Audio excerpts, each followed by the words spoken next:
Hello students, चलिए शुरू करते हैं। तो कल वाले थ्योरम आपको समझ में आई होगी अच्छे से। आगे बढ़ते हैं। देखिए, सिद्ध कीजिए कि दो स्टेटमेंट है और दोनों स्टेटमेंट आए हुए हैं। सिद्ध कीजिए कि शून्य के भाजकों से रहित परिमित क्रम में वाले एक क्षेत्र होता है, या सिद्ध कीजिए कि प्रत्येक परिमित पूर्णांक के प्रांत एक क्षेत्र होता है। अभी इससे पहले वाले थ्योरम में क्या प्रूव किया अपन ने ये प्रूव किया कि प्रत्येक पूर्णांक के प्रांत है वो एक होता है क्षेत्र, ठीक है। लेकिन ये आवश्यक नहीं है, ओ सॉरी, जो आपका प्रत्येक क्षेत्र है वो एक पूर्णांक के प्रांत है, लेकिन जो पूर्णांक के प्रांत है वो क्षेत्र हो, ये आवश्यक नहीं है, ठीक है। तो इसी क्रम में आगे बढ़ते देखो। अब यहाँ पे देखिए थोड़ा सा चेंज है, मतलब क्या कि शून्य के भाजकों से रहित। पहली कंडीशन वो जो आपकी वलय वो कैसी है, शून्य के भाजकों से रहित वलय है, फिर वो क्रम विनिमय वलय है। तो जो पूर्णांक की प्रांत की तीन कंडीशन है उनमें से दो तो है कि शून्य के भाजकों से रहित वलय। लेकिन सबसे इंपॉर्टेंट इसमें ये है कि क्या आप अलग किस्म की लैंग्वेज को समझ रहे हो, बस वो इम्पोर्टेंट है। अब उसके बाद तो हो जाएगा, आपको कंडीशन पता है, लेकिन ये नहीं पता कि इसमें आपको क्या लेके चलना है, क्या प्रूफ करना है, कौन कौन सी कंडीशन को यूज में लेना है, ठीक है। तो वहाँ थोड़ी सी दिक्कत आएगी। तो इसकी लैंग्वेज को समझिए। देखो, अगर ऊपर वाले पार्ट की बात करें तो देखो, शून्य के भाजकों से रहित पहली कंडीशन कि वो जो वलय है वो कैसी है, शून्य भाजक रहित है। दूसरी वो क्रम विनिमय वलय है, और वो क्या होता है, एक क्षेत्र होता है, ठीक है। दो कंडीशन इसमें दी गई है और आपको क्षेत्र प्रूफ करना है। तो क्षेत्र के लिए कौन कौन सी कंडीशन है, आपकी क्रम विनिमय वलय तो उसमें होती है, तो दो रहेगी।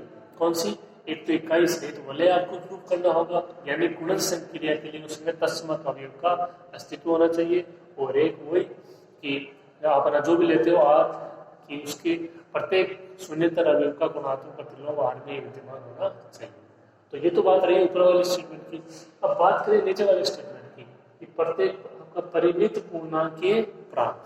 तो देखो यहाँ पे देखो, इसकी लैंग्वेज समझ लिया, प्रत्येक परिमित पूर्णांक के प्रांत। जो अभी अपन ने लिया था, इससे पहले वाली क्लास में अपन ने लिया था z equal to minus infinity, तो वो अपरिमित है, प्लस इंफिनिटी माइनस इंफिनिटी, उसमें पता नहीं अपने को अभी कहाँ तक है। तो ये कह रहा है कि परिमित कोई भी होना चाहिए, परिमित पूर्णांक के प्रांत वो एक क्षेत्र है प्रत्येक। दोनों की लैंग्वेज में अंतर है, समझने की कोशिश कीजिएगा। अब क्या कह रहा है कि प्रत्येक पूर्णांक के प्रांत है वो एक क्षेत्र है, तो एक परिमित, ठीक है। तो पूर्णांक के प्रांत मतलब आपका क्रम विनिमय वलय, आपका शून्य भाजक रहित वलय, दो कंडीशन है। तीसरी और यूज हो जाएगी कौन सी, इकाई सहित वलय। तो आपको जो आपको प्रूव करना क्या है, एक क्षेत्र है, यानी इसमें केवल एक ही कंडीशन प्रूव करनी होगी कि आर के प्रत्येक शून्यतर अवयव का गुणात्मक प्रतिलोम आर में ही विद्यमान है। क्योंकि इसमें पूर्णांक के प्रांत दे रहे हैं तो तीन कंडीशन काम में लेंगे और क्षेत्र की कंडीशन को प्रूव कर देंगे जो अलग है। ऊपर वाले लेते हैं तो दो कंडीशन काम में लेंगे और क्षेत्र को प्रूव कर देंगे जो कंडीशन अलग है, ठीक है। उम्मीद है जो आपको मैंने बोला है लैंग्वेज वो आपको अच्छे से समझ में आ गई, ठीक है। देखिए शुरू करते हैं।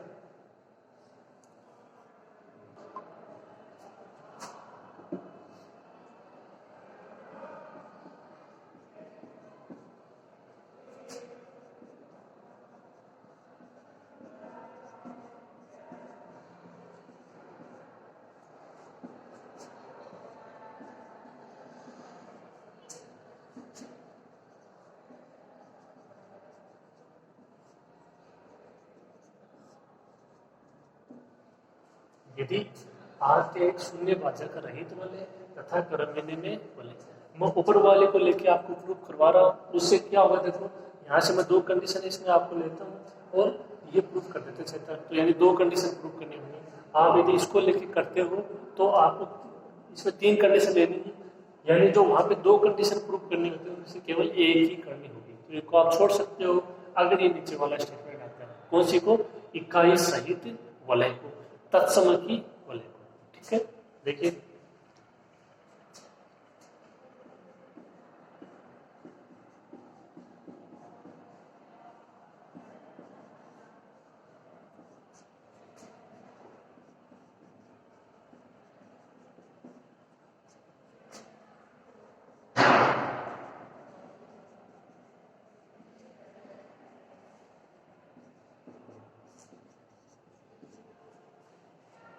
तो आपने ले लिया कि आर एक शून्यवाचक रहित वलय है, आर कर्म विनिमय वलय है। प्रूफ करना आर एक क्षेत्र है, तब आर को क्षेत्र सिद्ध करने के लिए यह प्रदर्शित करना होगा कि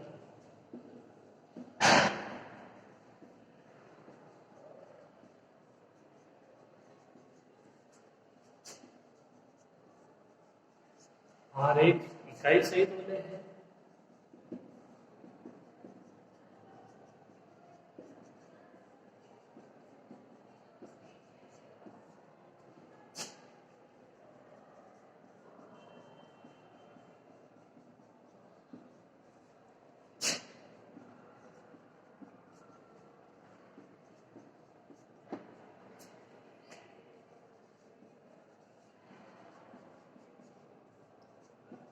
दूसरी इंपॉर्टेंट कंडीशन है मैं कि आर के प्रत्येक शून्यतर अवयव का गुणात्मक प्रतिलोम आर में ही विद्यमान होना चाहिए।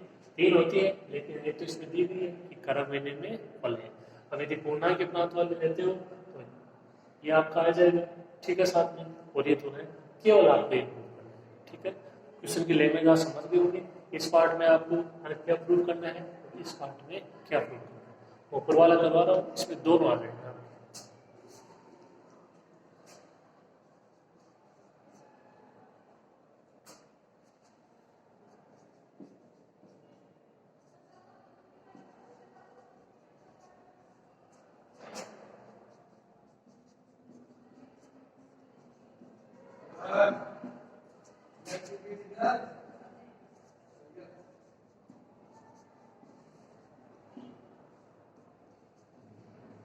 तो यदि आर में एन अवयव इस प्रकार है, जो आर है वो आपका वलय है, कर्मबिंदु भी वलय, उससे पहले वो समुच्चय भी तो है, तो समुच्चय जिसमें एन अवयव है, A1 A2 A3 A, ठीक है, कोई दिक्कत नहीं होगी। एन अवयव हो जाएंगे, 1 2 3 एन, कितने अवयव हो गए, एन।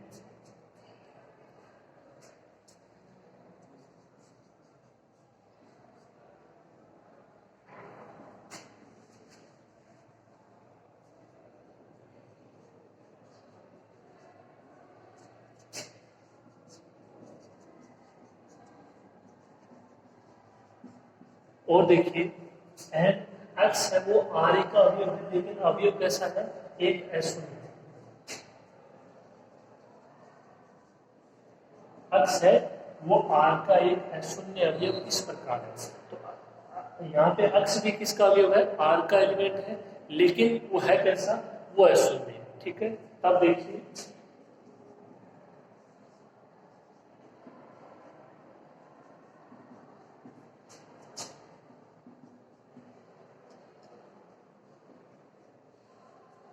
A1 डॉट एक्स भी क्या आर का अवयव होगा, A2 डॉट एक्स भी क्या आर का अवयव होगा, A3 डॉट एक्स भी क्या आर का अवयव होगा, और AN डॉट एक्स भी आर का अवयव होगा। यानी जो ऊपर अवयव दिए हैं उनको सभी को यदि एक्स से मल्टीप्लाई कर दें तो क्या वो आर के अवयव होंगे। तो आप समझ सकते हो, देखो A1 आर का अवयव है, एक्स आर का अवयव है, अशून्य अवयव है, A1 डॉट एक्स आर का अवयव, A2 डॉट एक्स आर का अवयव, इसी प्रकार AN डॉट एक्स आर का अवयव। आपको बताने की जरूरत नहीं है कौन सी कंडीशन अप्लाई हुई है, वो तो आप बता चुके हैं, ठीक है। तो मेरे कहने का मतलब है कि ये दोनों ही आर के अवयव, ठीक है। आप यहाँ तक इसको लिखिए, फिर आगे बढ़ते हैं।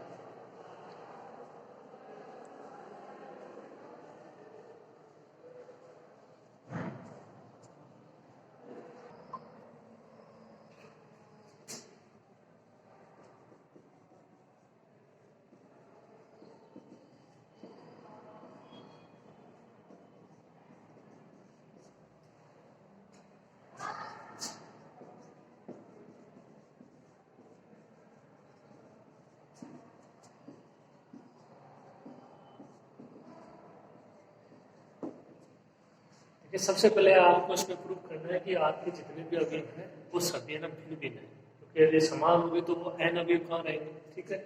ये जितने भी आपके अवयव हैं ये सभी क्या है, भिन्न भिन्न है, ये प्रूव करेंगे।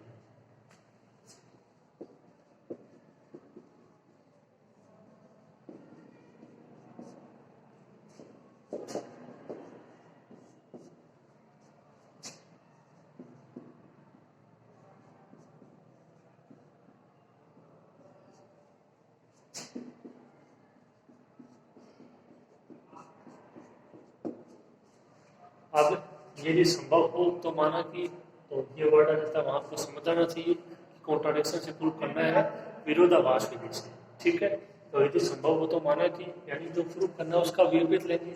इस हालत सभी अवयव भिन्न भिन्न है, तो इसका विपरीत मतलब सभी अवयव भिन्न भिन्न नहीं है, तो इसका मतलब कोई दो अवयव समान है। कोई दो अवयव समान है मतलब A I dot X is equal to A J dot X, जहां पे I not equal to J. क्योंकि यदि आई बराबर जे हो जाएगा तो आई बराबर जे हो गया, तो यहाँ से तो ए वन, जैसे मान लो आई का मान 1 है तो जो आपका जे है उसका ही मान 1, ए वन डॉट एक्स, ए वन डॉट एक्स, ये अलग अलग कहाँ हुई, ये तो एक ही होगा ए वन डॉट एक्स, ए वन डॉट एक्स। जैसे आई का मान 1 है तो जे का मान 1 नहीं होगा, 2 हो सकता है, 3, ए one dot x, A to dot x, इनमें से कोई दो अभी क्या ले लिया अपन ने, बराबर ले लिए, इसकी विपरीत कंडीशन ले ली। ठीक है, अब यहाँ से इसको हल करते हैं, और अगर कुछ ऐसा आ जाता है जो अपने क्या हो, विपरीत हो, इसका मतलब जो लिया है वो गलत है, सही क्या हो जाएगा, आर के सभी अवयव भिन्न भिन्न। ठीक है, देखिए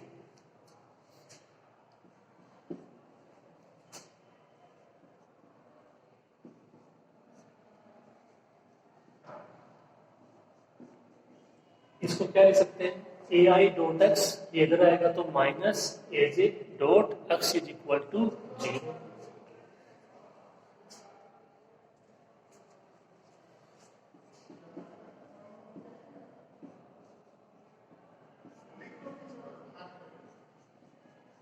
या इसको क्या लिख सकते हो, A I minus A J dot X is equal to 0।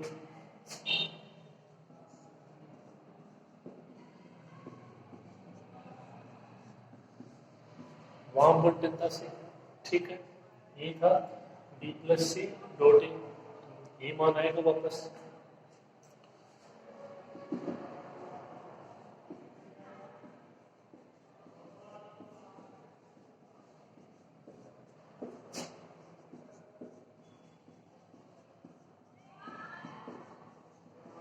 आप लेके चल रहे हो कि आर क्या है, शून्यवाचक रहित वाले है, a dot b is equal to 0, या तो ए बराबर 0 या बी बराबर 0।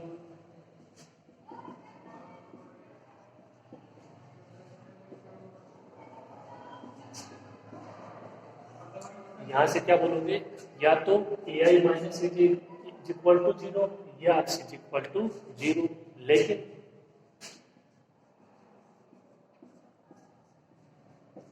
एक्स है वो क्या है, नॉट इक्वल टू 0। एक्स है वो आर का एक अशून्य अवयव है, कंडीशन क्या बची, A I minus A G is equal to 0।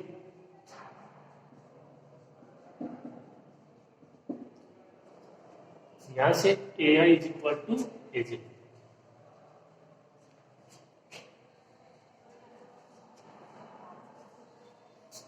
तो देखो A I is equal to A J हो गया, इसका मतलब यहां से भी आप इनके मान अप्लाई करो तो A1, A2, A2, A3। ठीक है, तो इसका मतलब ये दोनों बराबर हो गए, इसका मतलब यहां से तो ये आ रहा है कि I इज इक्वल टू जे, और ये क्या हो जाएगा, ये कॉन्ट्राडिक्शन हो जाएगा किसका, क्योंकि अपने पास क्या लिया अपन ने, I नॉट इक्वल टू जे। तो देखिए अगर ये मान लो ऐसा होता जो आपने लिया है, तो इसके लिए क्या होना चाहिए था, आई नॉट इक्वल टू जे।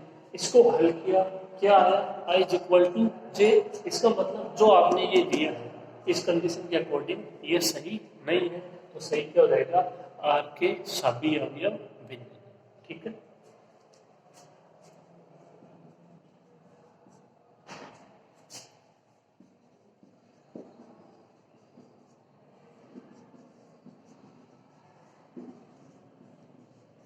तो A I is equal to A जे या आई इज इक्वल टू जे, ये क्या है, विरोधाभास की स्थिति है।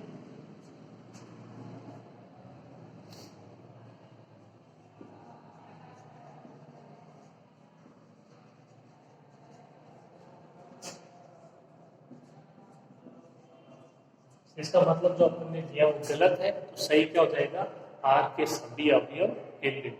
तो आपने क्या किया, आर में एलिमेंट ले लिए और सबसे पहले उनको दिखा दिया कि सभी अवयव है वो क्या है, भिन्न भिन्न। ओके, आप यहां तक करो, आगे करते हैं।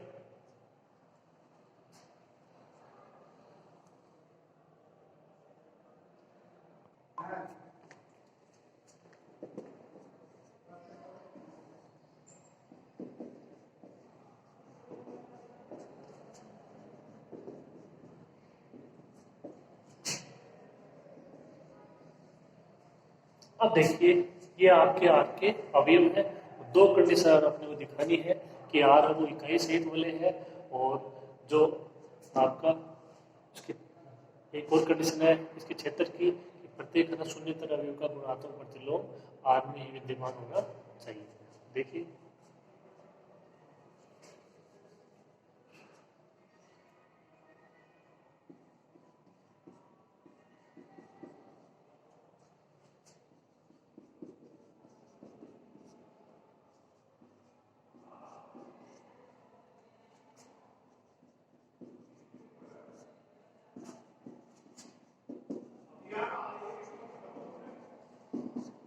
देखिए x बिलोंग्स टू आर हो, a l belongs to R हो, तो ये संभव है कि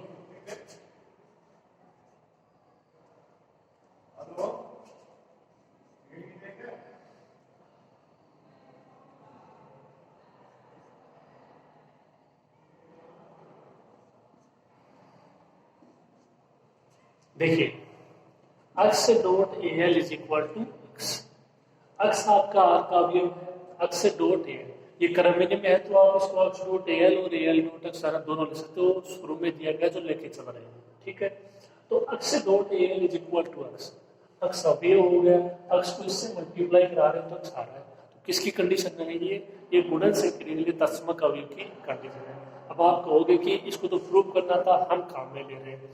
देखिए आपको एक थ्योरम करनी थी पहले मिनट में, अगर आपको थोड़ा सा याद हो कि एक अवयव के लिए अपन ने उसको लिया था और दूसरे अवयव के लिए अपन ने उसको प्रूव किया था। अद्वितीय हल की बात कर रहा हूँ, इस तरीके से कुछ था वो। ठीक है, तो आप उसको थोड़ा सा देखिएगा, थोड़ा बहुत याद हो आपको। यही आपको यहाँ पे करना है, एक अवयव के लिए तत्समक अवयव कंडीशन इसमें लेनी है, क्योंकि अपन संभावना व्यक्त कर सकते हैं कि भाई हो सकता है इसमें कुछ ऐसा हो, लेकिन अगर वो दूसरे अवयव के लिए प्रूफ हो जाता है तो इसका मतलब ये है आज कन्फर्म है कि इसमें तत्समक अवयव या आपका जो भी दूसरी कंडीशन है प्रतिलोम अवयव का अस्तित्व है हो। ओके, तो देखिए x dot A L is equal to x, a l belongs to R, यानी a1 a2 a3 an जो अवयव है उन्हीं में से कोई ये है। ठीक है, आप इसको ऐसा बोल सकते हो n का मान वो 1 2 3 n में से कोई भी एक मान हो सकता है। ठीक है, अब अपने को पता नहीं तो x dot A L is equal to x, यानी जो अवयव है a1 a2 a3 उनमें से कोई एक अवयव है। अभी थ्योरम में तो देखो यहाँ पे आप ना जो मान है वो फिक्स डिसाइड नहीं कर सकते, जैसे यहाँ पे a1 बोलते हैं a2 उसको किसी प्रतीक चिन्ह के रूप में बोलते हैं, इसीलिए यहाँ पे लिखा है a अवयव x al से मल्टीप्लाई किया, अवयव वापस आ गए। इसका मतलब al क्या होना चाहिए, इसका तत्समक अवयव होना चाहिए। अब ये किसी दूसरे अवयव आप इसको ले सकते हो y z कुछ भी, उसके लिए इसको प्रूफ करना होगा। तो ये वहां से अगर ऐसा हो जाता है, जैसे आप लेते हो y डॉट ए एल, तो अगर आ जाता है y, तो इसका मतलब ए एल क्या हो जाएगा, गुणन क्रिया के लिए तत्समक अवयव हो जाएगा। इसका मतलब आर क्या हो जाएगी, एक इकाई सहित वलय तत्समकी वलय। पहली कंडीशन प्रूफ हो जाएगी। उम्मीद है आपको जो ये प्रूफ करना है ये समझ में आ गया होगा कि आपको इसमें अवयव किस प्रकार से लेने हैं और किस प्रकार से प्रूफ करना है। देखिए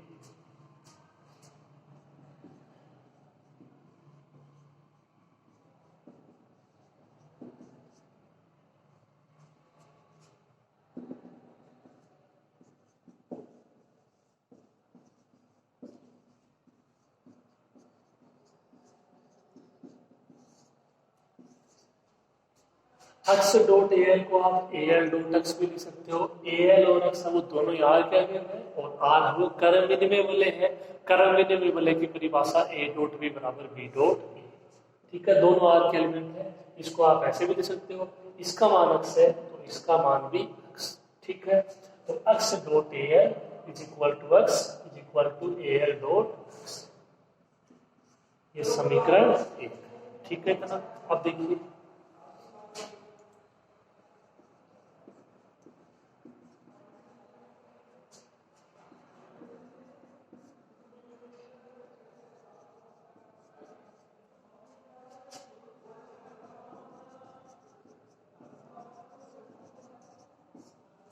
अब देखिए आपने दूसरा एलिमेंट ले लिया है y। प्रूफ क्या करना है, y dot A L is equal to y होना चाहिए। अगर ऐसा हो जाता है तो ए एल है वो तस्मक कभी हो जाएगा आर का।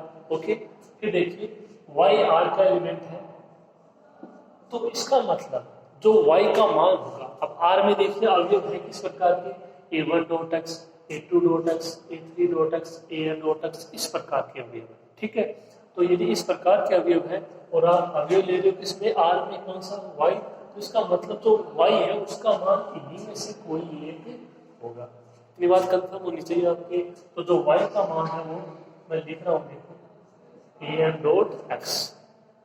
ठीक है, कोई दिक्कत नहीं होगी चीज में। y is equal to a N dot x का मतलब है कि n का मान है वो 1 2 3 n में से कोई ना कोई एक मान है। अब वही बात दोबारा, प्रतीक चिन्ह के यहाँ पे में आपको इसको लिखना है, इसको l लिया था, इसको m ले लिया मैंने, आप और भी कुछ इसको ले सकते हो, वो कोई दिक्कत नहीं है। इंपॉर्टेंट बात क्या है, इंपॉर्टेंट बात ये है कि जो मान लिखोगे y का वो इस रूप में आपको लिखना है, चाहे a1 dot x, a2 dot x, a3 dot x, an dot x, इनमें से कोई ना कोई एक मान होगा। क्यों? क्योंकि y r का एलिमेंट है और r के सभी अवयव इसी रूप में है। तो जो y है उसका मान क्या हो जाएगा, an डॉट एक्स, मतलब इन्हीं में से कोई ना कोई एक मान होगा, इतना हम बोल सकते हैं। ठीक है,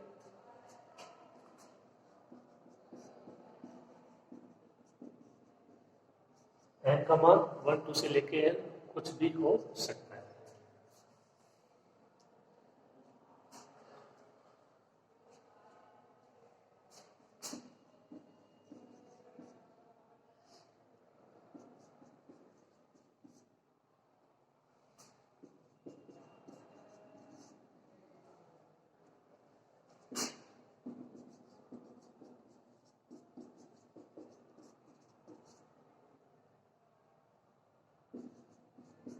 इनमें से कोई मान।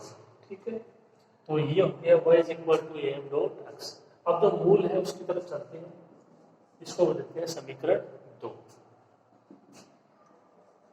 y डॉट ए, इसको हल करते हैं। ओके, और इसका मान क्या आना चाहिए, y आना चाहिए। तो देखिए y का मान रखते हैं पहले,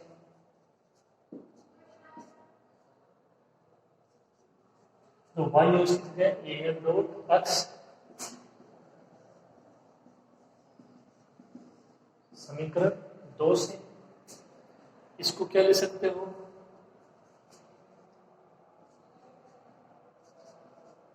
A N dot X dot A N,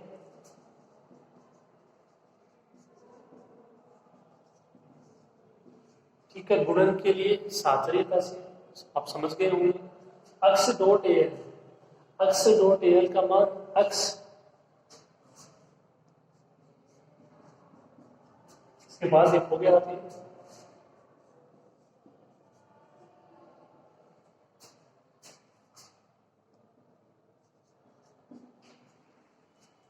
y dot a M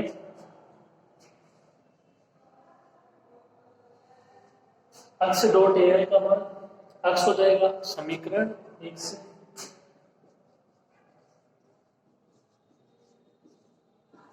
और ए एम डॉट एक्स यानी y।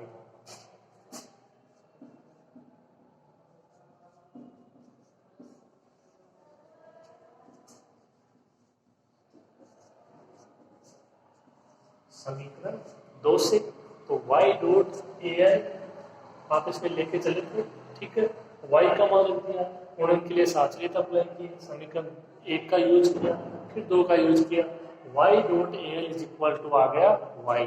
इसका मतलब ए एल क्या हो जाएगा, r का गुणन संक्रिया के लिए तस्मक अवयव। तो r क्या हो जाएगी, इकाई सहित वलय। एक कंडीशन प्रूफ एक हो रही है। अच्छे समझ में आया होगा आपको, लिख लीजिए इसको।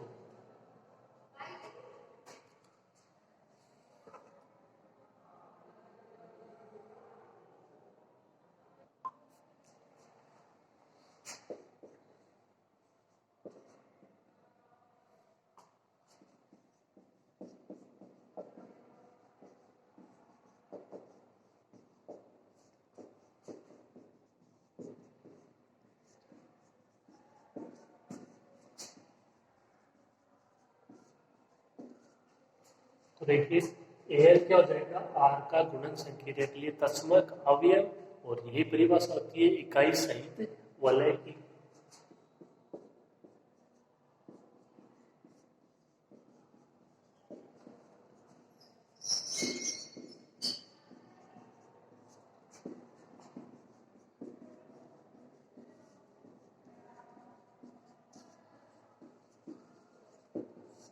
ये पहला पार्ट, ठीक है।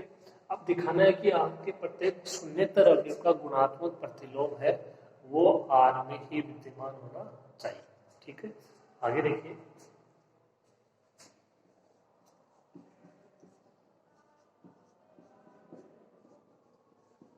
देखिए यदि a L is equal to क्या ले, 1 ले, ये आपने क्यों लिया है, ये देखो इसलिए लिया है क्योंकि आपका गुणन संक्रिया तस्मक अवयव क्या होता है, जो सामान्य तौर पे होता है वो होता है 1, ठीक है। आपने अब तक देखा है, इसीलिए ए एल है वो आपका तस्मक अवयव यहाँ पे प्राप्त हुआ है, तो अपने एक ऐसे माने कि ना सुविधा की दृष्टि से ए एल का मान ले लिया 1, क्योंकि ए एल यहाँ पे गुणन संक्रिया के लिए तस्मक अवयव आया है, और गुणन संक्रिया के लिए तस्मक अवयव क्या होता है, 1 होता है, ठीक है। सामान्य तौर पर कोई अपवाद एग्जाम्पल जो आपको मैंने करवाया उनको छोड़कर, ठीक है। तो इसीलिए मैंने क्या लिया है, यदि a L is equal to 1 ले तब।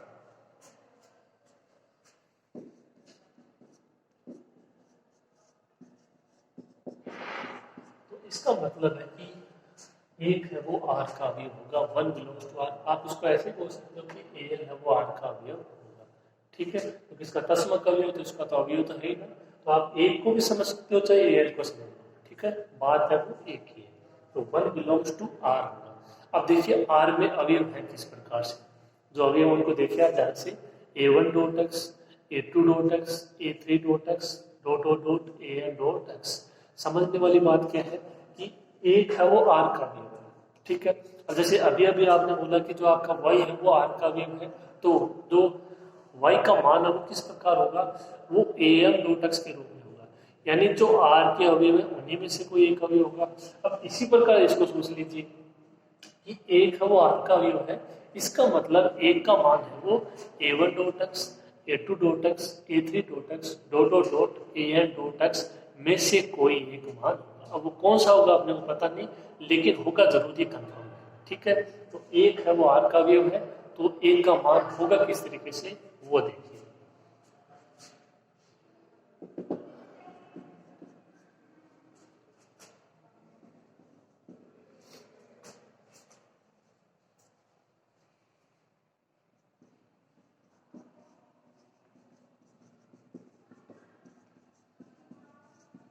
देखिए ये 1 बिलोंग्स टू आर, और ए पी यदि आपका there exist, A P belongs to R इस प्रकार।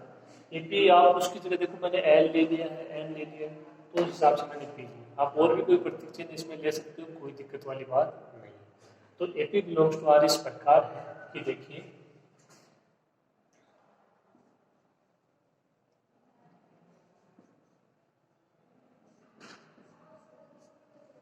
क्या ये बात सही है, A P dot X is equal to 1, यानी ये आर का अवयव है, तो ये इसका मतलब इसका मान होगा वो ए पी डॉट एक्स के रूप में होगा। पी का मान 1 2 3 से लेकर एन तक कोई भी मान हो सकता है, ठीक है। अब ए पी डॉट एक्स, तो आप इसको क्या लिख सकते हो, वही बात आप इसको एक्स डॉट ए भी ले सकते हो, आर एक क्रम विनिमय वाले हैं। तो देखिए यहाँ से अपने पास जो रिजल्ट आएगा वो क्या आएगा,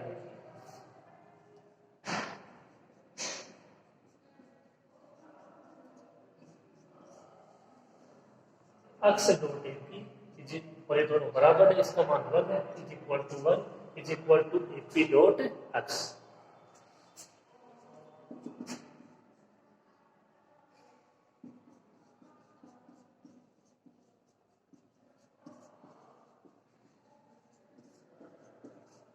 अक्ष को याद कीजिए, अक्ष क्या था, अक्ष था आर का एस शून्य अवयव।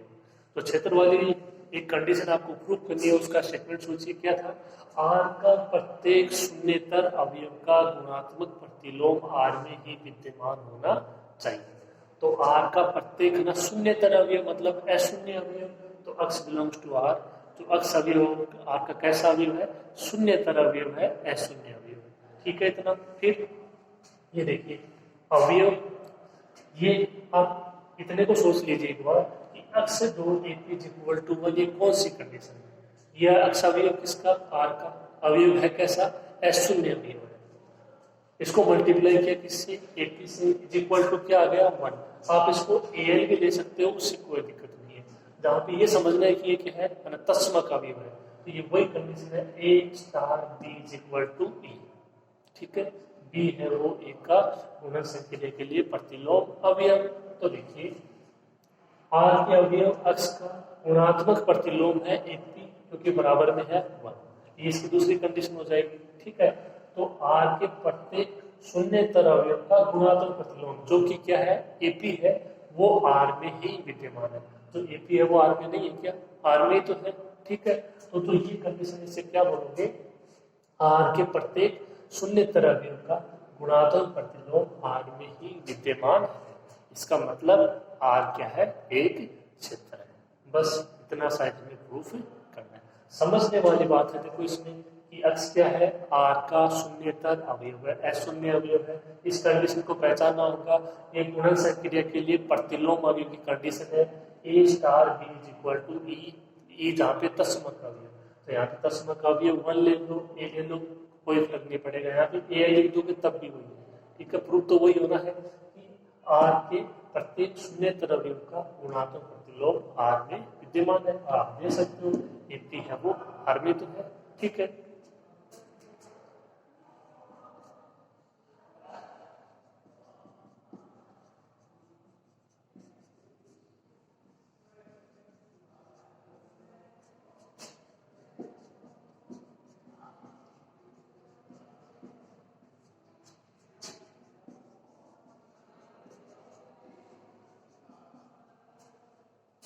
R के शून्येतर अवयव अक्ष का गुणात्मक प्रतिलोम क्या? AP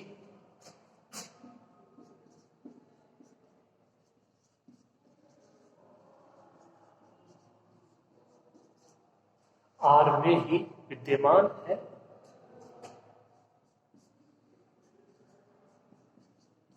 R है वो क्रम विधि में बोले दिया गया था। R है वो इकाई सहित बोले आपने प्रूव कर दिया। R के प्रत्येक शून्येतर अवयव का गुणात्मक प्रतिलोम R में ही विद्यमान है। R एक क्या हो जाएगा? क्षेत्र।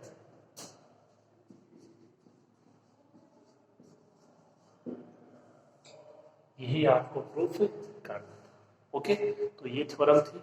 उम्मीद करता हूँ आपके अच्छे समझ में आई होगी। तो इसको पढ़ना 1-2 बार आज की क्लास में। इतना ही, फिर मिलेंगे। ओके।